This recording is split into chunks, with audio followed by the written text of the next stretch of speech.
Bank of India మరోసారి బ్యాంకులపై కఠిన చర్యలు తీసుకుంది. ఈసారి 3 బ్యాంకులపై ఆర్బీఐ వేటు పడింది. వీటిలో దేశంలోని అతిపెద్ద bank SBI, Canara bank, city union bank ఉన్నాయి. వివిధ నియంత్రణ నిబంధనలను ఉల్లంఘించినందుకు ఈ బ్యాంకులపై సుమారు 3 కోట్ల రూపాయల జరిమానా విధించారు. స్టేట్ బ్యాంక్ ఆఫ్ ఇండియాకు గరిష్టంగా 2 కోట్ల రూపాయల జరిమానా విధించినట్లు ఆర్బీఐ సోమవారం తెలిపింది. డిపాజిటర్ అవేర్నెస్ ఫండ్ స్కీమ్ 2014లోని కొన్ని నిబంధనలను బ్యాంక్ ఉల్లంఘించిందని ఆరోపించింది. సిటీ యూనియన్ బ్యాంక్ పై సెంట్రల్ బ్యాంక్ 66 లక్షల రూపాయల జరిమానా విధించింది. ఎన్పీఏ ఖాతాలకు సంబంధించిన ఆదాయపు గుర్తింపు, ఆస్తుల వర్గీకరణ, ముందస్తు కేటాయింపు నియామకాలకు సంబంధించి ఆర్బీఐ నియమాలు, అలాగే నో ఓవర్ డైరెక్షన్ నియమాన్ని బ్యాంకు ఉల్లంఘించిందని ఆరోపించింది.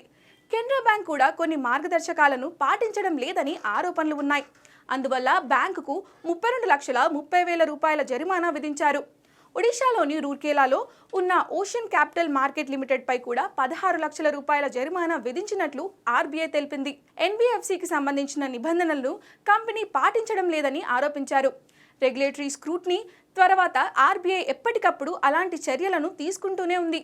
రెగ్యులేటరీ విచారణలో లోపాలను గుర్తించిన తర్వాత ఈ జరిమానా విధించబడుతుందని సెంట్రల్ బ్యాంక్ తెలిపింది. ఈ నిర్ణయాలు బ్యాంక్ ఖాతాదారులపై ఎలాంటి ప్రభావం చూపవు. జనవరి 31న నియంత్రణ నిబంధనలను ఉల్లంఘించిన కారణంగా డిపాజిట్లు తీసుకోకుండా పేటీఎం పేమెంట్స్ బ్యాంక్ను సెంట్రల్ బ్యాంక్ నిషేధించింది. ఆర్డర్ ప్రకారం పేమెంట్స్ బ్యాంక్ మార్చి 15 తర్వాత డిపాజిట్లు, క్రెడిట్ లావాదేవీల లేదా టాప్అప్ చేయకూడదు. సోమవారం నాడు పేటీఎం పేమెంట్స్ బ్యాంక్ సహ వ్యవస్థాపకుడు Vijay Shekhar Sharma non executive chairman పదవికి రాజీనామా చేశారు. 197 communications limited Paytm payments bank board నుండి తన నామినీని ఉపసంహరించుకోవాలని నిర్ణయించుకుంది.